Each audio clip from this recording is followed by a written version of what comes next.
la autoinmune. ¿Qué va a ser PTI? Que es la trombocitopenia autoinmune. PTT es otra, hay que diferenciar. PTI va a ser una enfermedad autoinmune, solo para saber, porque esta no es el tema de hoy. El recuento bajo de plaquetas, gracias a que los anticuerpos se unen a las glicoproteínas de las plaquetas, esas glicoproteínas que les explicaba desde el inicio, aquí bien adelante, estas glicoproteínas 2B, 3A, a estas se unen los anticuerpos y va a ser, como es una enfermedad autoinmune, tienes anticuerpos y tienes tu antígeno. ¿Qué van a hacer las glicoproteínas de las plaquetas? Como se unen, las eliminan a las plaquetas y tienes un recuento disminuido o bajo de plaquetas. Bien, y aquí teníamos, ¿no? ¿Qué son las plaquetas? Bueno, eso es para recordar nomás, chicos. Lo puse allí. Van a ser fragmentos de los megacariocitos. Y son los valores normales de 150.000 o 400.000 plaquetas por microlitro. ¿Sirven para qué? Para coagular la sangre. Ya les expliqué, ¿no? La hemostasi primaria, la activación, la adhesión, la activación y la agregación plaquetaria. Podemos tener una PTI primaria, que va a ser una inmunitaria, bueno, primaria, es decir, congénita, sin causa subyacente. Y la secundaria va a ser gracias a otras enfermedades como autoinmunes, lupus, artritis reumatoide, síndrome de Evans, síndrome antifosfolipídico, el SAF, y gracias a también secundaria enfermedades como el VIH y a neoplasias como el linfoma y la leucemia, LLC, leucemia linfocítica crónica. Ese es PTI, pero nosotros estamos hablando de PTT, que es la púrpura trombocitopénica trombótica. ¿Qué va a ser? Va a ser una deficiencia congénita de una enzima que es el ADAM-TS13. Aquí lo tenemos, ADAM-TS13. Ahorita les voy a explicar cómo funciona. Pero aquí tenemos, ¿no? una definición, que es la enfermedad de Moshkowitz. Moshkowitz va a ser un trastorno oclusivo, mortal, en la circulación, donde se agregan plaquetas. También estás formando trombos. Así como la CIT, formas trombos. Especialmente ¿dónde? En cerebro, en corazón, en tracto gastrointestinal y en riñones. Por eso tu clínica va a ser como, van a ser, por ejemplo, infartos, van a ser infartos tanto cerebrales como en el corazón, en el tracto gastrointestinal también vamos a tener una disminución de la irrigación sanguínea, en los riñones también, entonces tenemos una enfermedad renal, una trombocitopenia profunda, precisamente porque estás gastando plaquetas, y una fragmentación de glóbulos rojos. Ya les voy a explicar por qué, pero esos van a ser los puntos importantes. La trombocitopenia, la fragmentación de los glóbulos rojos, que va a ser la esquistocitosis, y además la isquemia orgánica, tanto en cerebro, corazón, tracto gastrointestinal y riñones. La epidemiología vamos a tener que es mayor en mujeres, primero, vamos a entrar a la mujer, y es mayor en adultos, entre la tercera y la quinta década de vida. Década. Esa es la epidemiología. En adultos, entre la tercera y quinta década de vida. Para el OR y otro para el RR, y creo que todos, bueno, la mayoría hizo eso. Y a un grupo le preguntó del primer ejercicio, imagínate. Sí. Entre la tercera y quinta década de vida y mayor en mujeres. Más o menos es una relación de 2 a 3, de 2 a 1, mejor dicho, y de 3 a 1. Vamos a ponerle 3 a 1. Como dice en el paper dice 2.5 a 3. 2.5 a 1, es decir, 2.5 mujeres y 1 varones, o 3.5 mujeres y 1 varones. 3 a 1. Los casos entre 3.7 a 4.3 casos por millón, que van a ser entre 3 casos por millón. Es una enfermedad rara, pero ¿en quiénes va a ser más común? En personas de raza afroamericana, africana, ¿no? Afroamericana. Y vamos a tener que en niños menores de 18 años, no, no es común, es muy raro. Y a esto le vamos a relacionar bastante con el tipo que va a ser congénita. Tenemos una PTT congénita y una adquirida, o IPTT. ¿Qué va a ser inmune? Pues autoinmune. La PTT congénita va a ser conocida como el síndrome de Upshaw-Schulman. Este nombre, todo raro que ven aquí, el Upshaw-Schulman, va a ser conocida la PTT congénita, que es una condición autosómica recesiva. Vamos a tener que es más probable en niños, precisamente porque es congénita, pero pueden ver este tipo por primera vez en mujeres embarazadas, mujeres jóvenes embarazadas. Entonces, sí se puede ver, ¿no? Por más de que sea congénita, puede presentarse por primera vez cuando esta mujer está embarazada. Y la adquirida va a ser por anticuerpos contra esta enzima, que es el AMTS13, y es 30 veces más común que la congénita. Condiciones predisponentes, aquí tenemos el cáncer, el embarazo, el trasplante de médula ósea, el VIH y los medicamentos como estos, ¿no? El aciclovir, el clopidogrel, anticonceptivos orales y quimioterapia. Bien, esa es la definición. ¿Todo claro? ¿O algo quedó en duda, chicos?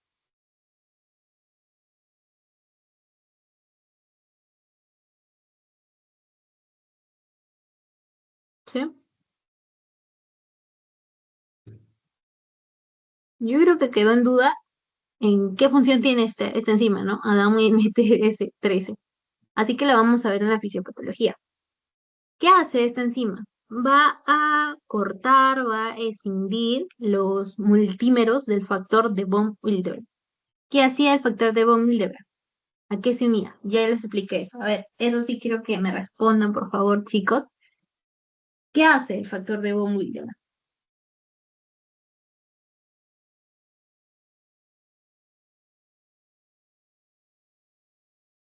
¿A dónde se une? ¿Qué permite?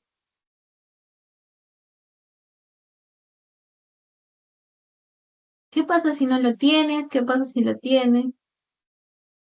Ya, a ver, vamos a ver. El factor de von Willebrand estaba aquí en los saberes previos que les explicaba. Para los que no entraron en esa parte, el factor de von Willebrand se va a unir al colágeno que está siendo expuesto.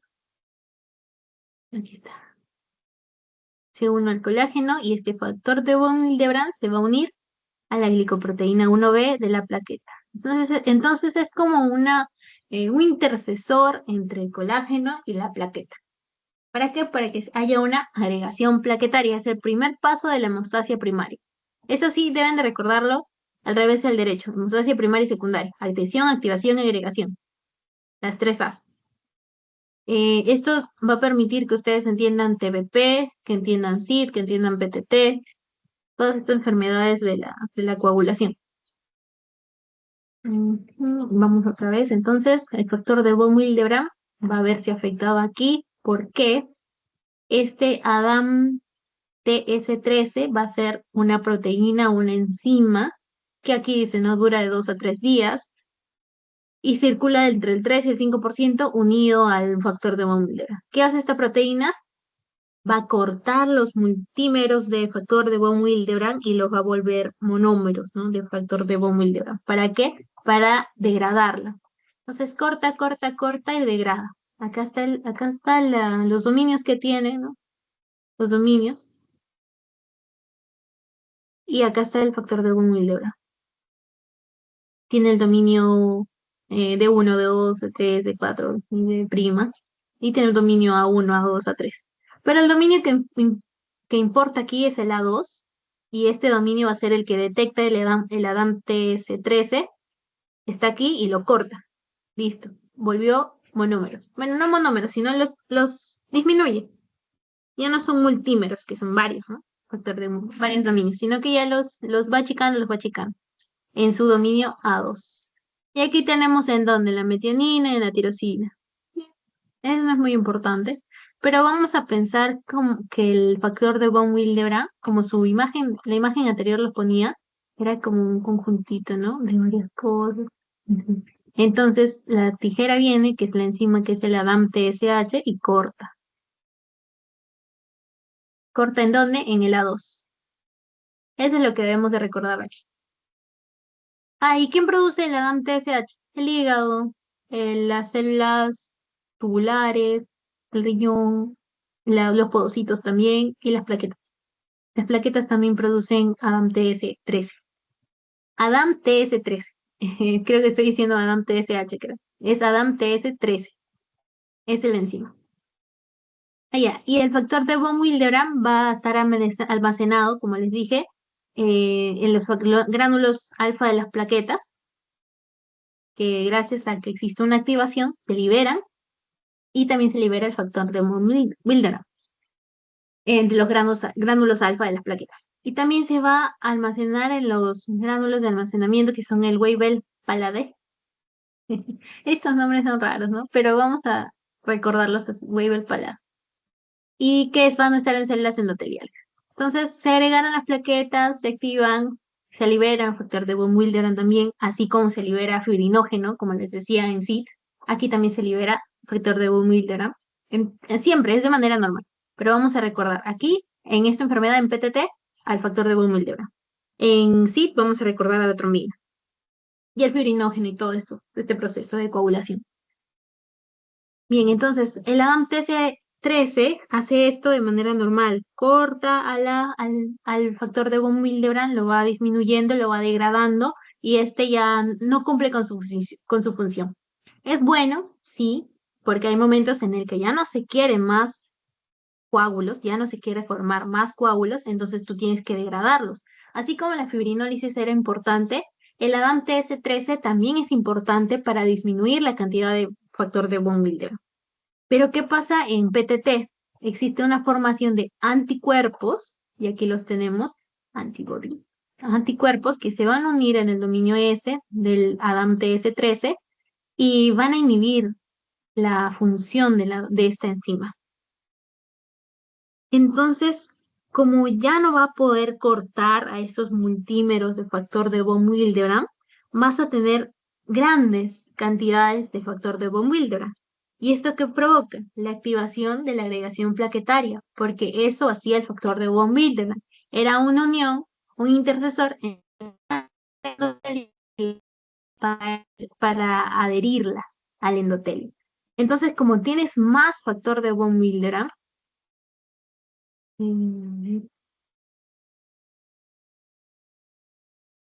tienes más adhesión y por lo tanto más activación y agregación de plaquetas. Entonces tienes más trombos. Y aquí tenemos eso, ¿no? Este es un vaso sanguíneo normal y este es uno defectuoso en PTT. El normal tienes al ADAM-TS13 que está cortando los multímeros de factor de von Willebrand, acá los cortan, ¿ves? Y ya no se puede agregar plaquetas, el endotelio está normal, libre, como debe ser. Pero en una PTT, el ADAM-TS13 no está, no corta el factor de von Willebrand, que era estos, son como estos gusanitos verdes, y estos gusanitos verdes, en el factor de von Willebrand, va a hacer que se agreguen más plaquetas y se forman trombos. Por eso es una enfermedad trombótica. Por eso se llama púrpura trombocitopénica trombótica. Por eso el trombo. Y aquí tenemos lo mismo, ¿no? El anticuerpo,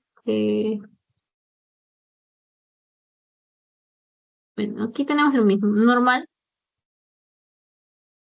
El sitio unión del endotelio, la ADAM-TS13, va a cortar al factor de von Willebrand.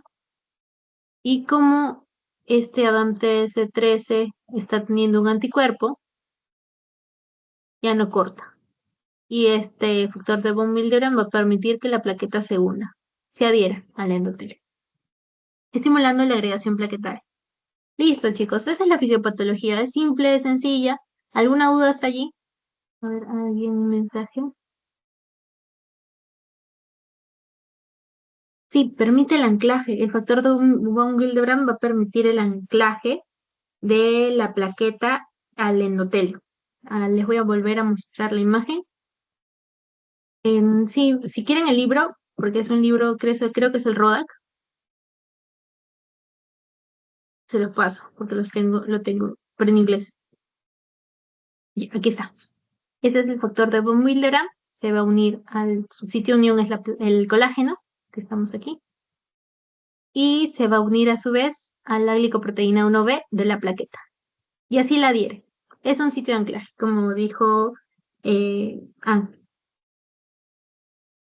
Ya, bien. Entonces, esa es la manera, en resumen, tienes anticuerpos que están dañando, inhibiendo al Adam TS13. Este Adam TS13 no puede hacer su labor, que es cortar al factor de von Willebrand. Y como el factor de von Willebrand va a estar en grandes cantidades, va a estar aumentado, o sea, no va a estar degradado, va a hacer que se agreguen más plaquetas. Se forman trombos. Y al igual que en SID, por ejemplo, se forman trombos y esto corta la irrigación sanguínea. Y eso va a ser su clínica. Tenemos la clínica. La anemia hemolítica microangiopática. ¿Por qué una anemia hemolítica? Tenemos que la agregación de las plaquetas va a conducir a la trombosis. Y la trombosis va a hacer que el vaso sanguíneo disminuya su luz. Tienes aquí como trombo, ¿no? Y por el vaso sanguíneo pasa sangre, pasan glóbulos rojos. Entonces pasan y chocan. Entonces va a haber una anemia mecánica, va a haber una degradación, una destrucción, mejor dicho, por eso hemolítica, hemólisis. Destrucción de glóbulos rojos mecánico. Chocan y mueren los glóbulos rojos. Bueno, no mueren, ¿no? Si se degradan, sí, es muerte. Lisis. Y por eso vas a tener esquistocitos. ¿Qué son estos? Glóbulos rojos que no tienen esa forma, sino que están como rotos, así, precisamente porque tienes una anemia hemolítica microangiopática que va a ser mecánica. Es una anemia hemolítica mecánica, no es autoinmune. Eso hay que recordar, porque hay anemias hemolíticas que son autoinmunes, pero esta es mecánica. Por la propia degradación que provoca estos trombos que se van acumulando y estrechando la luz del vaso. Se fragmentan estos eritrocitos, se vuelven esquistocitos. Y estos eritrocitos fragmentados, que son los eritrocitos, van a ser degradados por el vaso. Y por eso la hemólisis. Se degradan por el vaso. Ajá, a ver, vamos a seguir. Trombocitopenia, precisamente porque estás formando más coágulos, estás aumentando la trombosis, estás consumiendo plaquetas, por lo tanto va a haber una trombocitopenia. Alteraciones neurológicas, ¿por qué? Porque es microangiopático, o sea, es microvascular. Estás formando trombos en vasos sanguíneos muy pequeños en, en todo el sistema nervioso. En el sistema nervioso. Entonces, estás cortando la irrigación del cerebro, que es uno de los órganos más importantes. ¡Ah! Es uno de los órganos más importantes y esto va a hacer que se disminuya la irrigación. Fiebre precisamente también por la anemia hemolítica y la enfermedad renal porque estás disminuyendo la irrigación.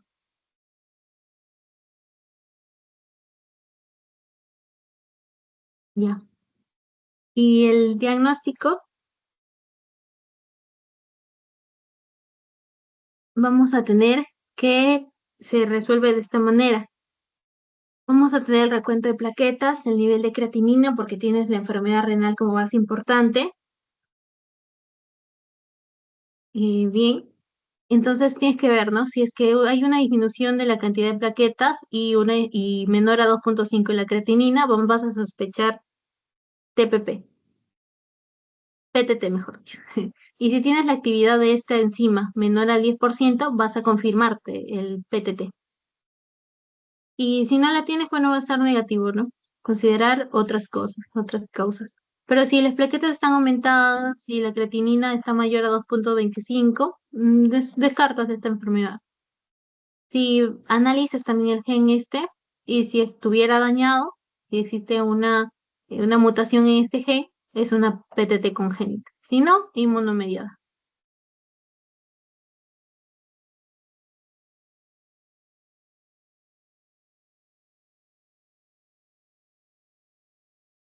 Bien, chicos.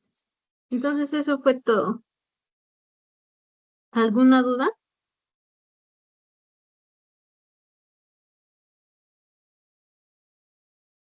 Todo está bien.